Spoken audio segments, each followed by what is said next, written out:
Eu estou me atrevendo a colocar um vídeo totalmente amador, totalmente feito sem habilidades especiais de vídeo, porque estou sentindo uma necessidade imensa de colocar certas coisas em discussão, certas contribuições às discussões que estão havendo na internet no momento, nessa campanha, que se eu fosse colocar por escrito ia ser muito mais trabalhoso, ia levar dias para escrever e ninguém ia ler. Então, me permitam partir da...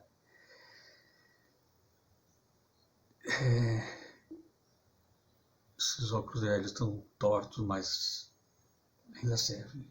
Vamos fazer, não vamos prestar atenção no óculos torto, vamos prestar atenção nas ideias tortas que a gente tem que refutar. Essa campanha está fortemente permeada de religião, de atuação de religiões, reclamando posições, se afirmando como o caminho correto. Um candidato quer ser o candidato da igreja, pede apoio a pastores, etc. e tal. O outro candidato sabe que o Estado é laico, sabe que respeita a igreja, tem sua posição religiosa pessoal, mas sabe que ele tem que governar o país para todas as pessoas, independente de sua religião. Agora, a maior parte de nós que entendemos o que é o Estado laico, o que é a necessária separação da religião e do poder político, nós somos julgados ou ateus ou hereges, alguma coisa assim, por aqueles que acham que a sua religião, a sua escolha religiosa tem que ser imposta a todos. É uma coisa que desde 1600 e pouco foi posta de lado. Foram 30 anos de guerra cruel, devastando o centro da Europa, até eles fazerem a Paz de Westfália, né, onde se concordou que governo é uma coisa, religião é outra. Mesmo que seja necessário conversar para negociar o espaço de cada um.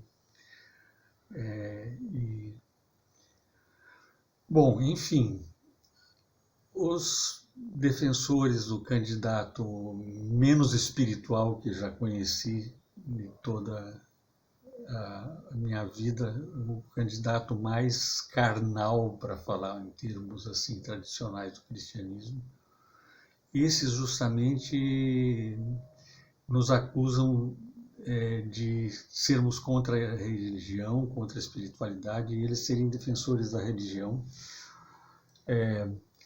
Desafiam as próprias autoridades das igrejas agora, dizendo que eles sabem o que é a religião. E a religião deles, curiosamente, é a defesa da sua propriedade, da sua família, independente do custo que possa ter para o conjunto da sociedade, né? Eles têm uma posição na sociedade, não querem perder essa posição e apelam para a autoridade de Deus religiosa, acusam quem questiona esses privilégios, essa vida de privilégios, é acusado de não ter religião, de ser contra a religião. Está um pouquinho torto isso, né? A gente também as religiões dão margem a muita ambiguidade, porque também jamais se puseram de acordo sobre qual é a essência do cristianismo, ou outras religiões também, claro, mas existe muito pouco acordo sobre isso. Mas a gente tem que olhar, alguns textos na Bíblia são realmente decisivos demais. Jesus resume neles a essência da mensagem que ele estava passando. Um dos textos mais dramáticos assim é justamente o último sermão que ele pregou, a finalização do último sermão que ele pregou antes de ser preso e em seguida julgado, crucificado. Eu vou ler aqui rapidamente, porque todo o resto do que eu quero dizer depende disso. É um texto importante, famoso, no entanto, quase não é invocado nas igrejas hoje, quase não é falado. Eu não vejo pastores falando desse texto, os fiéis muito menos falando. Está em Mateus 25, a partir do versículo 31, parte do chamado sermão profético, e fala simplesmente do que Jesus vê como seria o juízo, o julgamento final da humanidade, de todos os seres humanos que já viveram, os vivos e os mortos. O critério que ele coloca para o julgamento é um só. Ele não coloca um monte de um código penal. Ele coloca um critério só, extremamente simples. E esse critério é o mais desrespeitado da história do cristianismo. Quando o Filho do Homem vier em sua glória e todos os anjos com ele, então se assentará no trono de sua glória. E serão reunidas em sua presença todas as nações, e ele separará os homens uns dos outros, como o pastor separa as ovelhas dos cabritos. E porá as ovelhas à sua direita e os cabritos à sua esquerda. Interessante observar uma coisa, gente, antes que tirem conclusões precipitadas. Se o pastor está de frente para toda essa população, todos esses cabritos e ovelhas, os que estão à direita dele são o lado esquerdo da plateia, por assim dizer. E os que estão à esquerda dele são o lado direito da plateia. Então, antes que digam, viu, os da direita são bonzinhos, os da esquerda são maus, reparem nessa questão da perspectiva. Então dirá o rei aos que estiverem à sua direita: vinde, benditos de meu Pai, recebei por herança o reino preparado para vós desde a fundação do mundo. Pois o quê? Pois tive fome e me desses de comer, tive sede e me desses de beber, era forasteiro e me recolhestes, estive nu e me vestistes, doente e me visitastes, preso e vieste ver-me. Então os justos lhe responderão: Senhor, quando foi que te vimos com fome e te alimentamos, com sede e te demos de beber?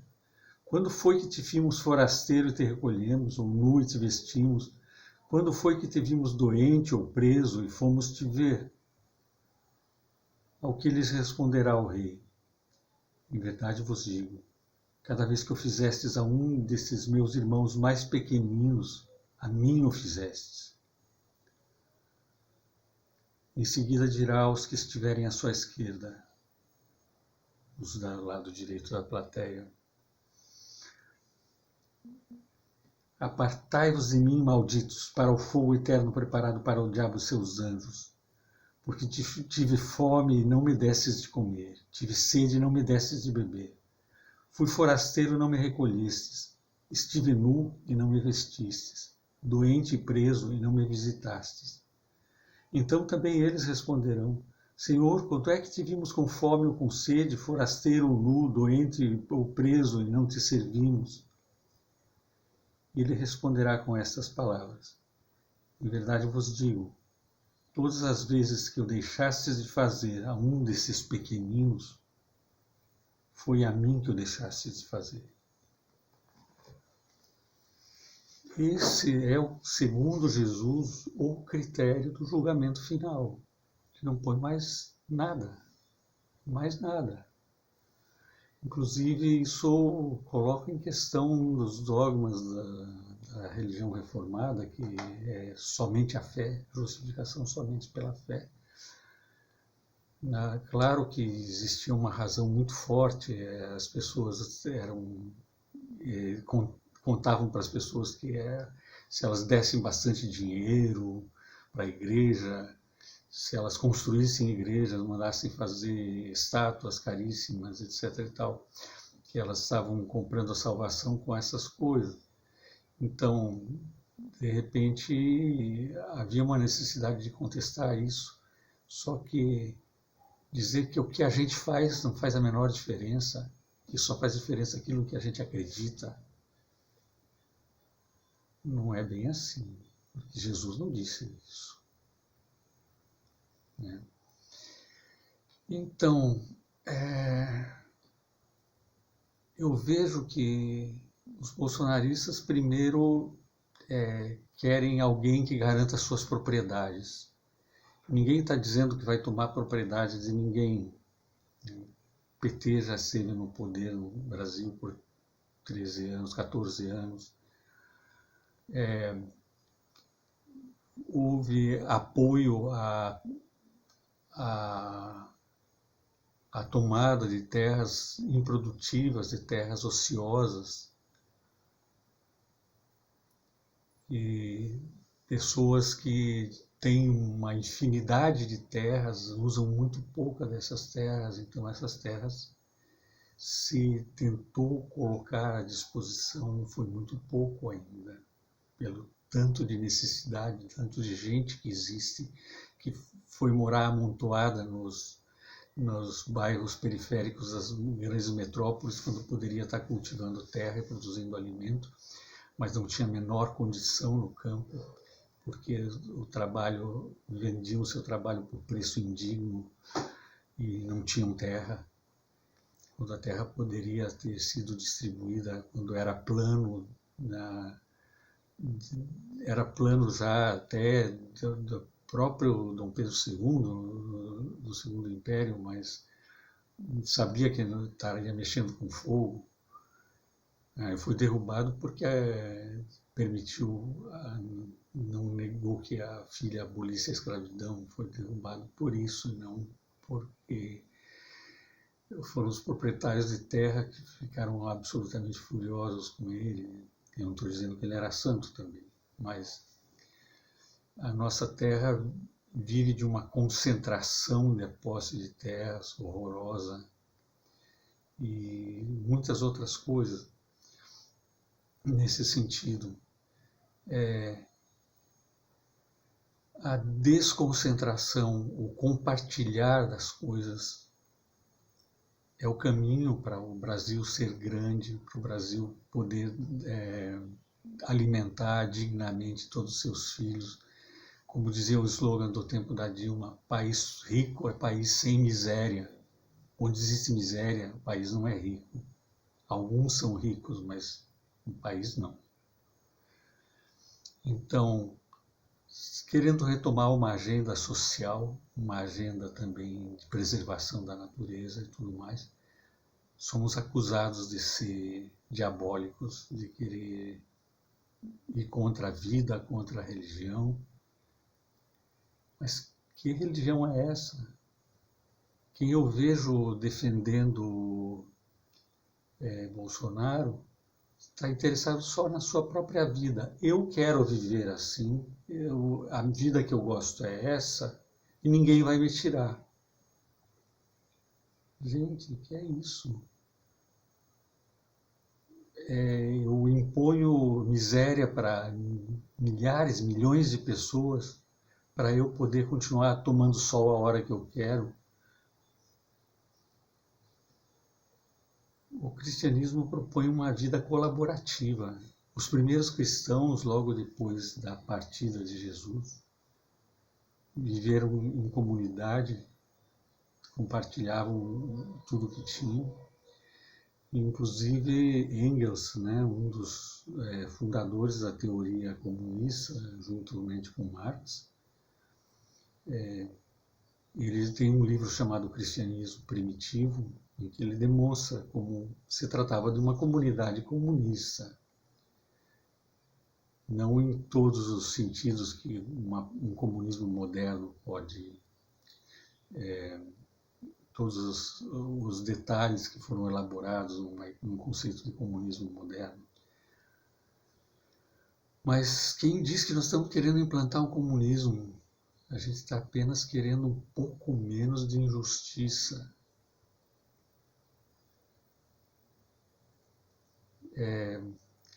O mundo se divide entre dominativos e cooperativos, colaborativos. As pessoas que acham que a vida é para ser levada em conjunto, em cooperação de todos, e com vida digna para todos, e os outros que acham que o que é válido é a lei do mais forte. Quem pode mais, quem tem mais habilidade de subjugar os outros, esses têm que mandar nos outros e fazer esses outros trabalharem em benefício deles, dos dominantes. Jesus nunca propôs isso.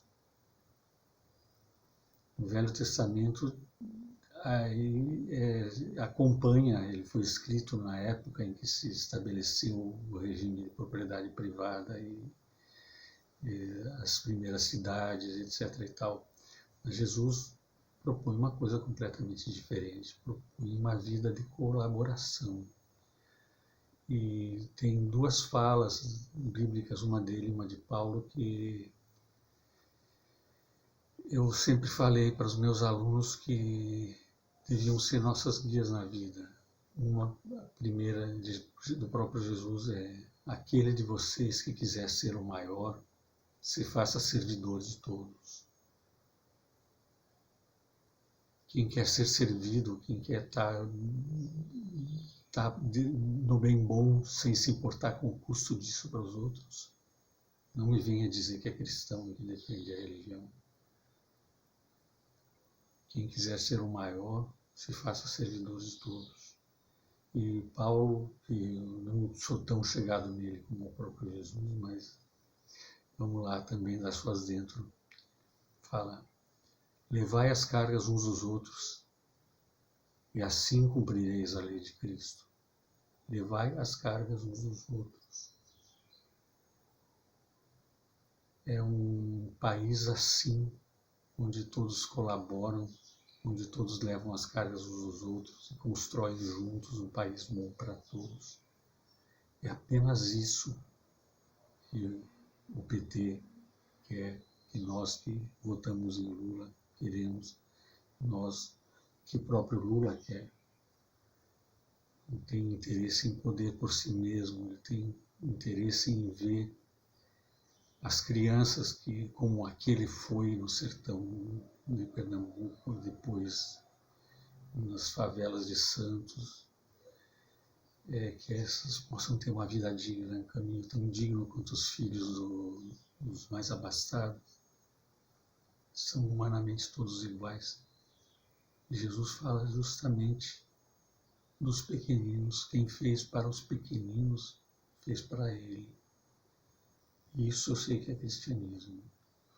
O resto, não sei de que inspiração é, mas de Jesus é que não é.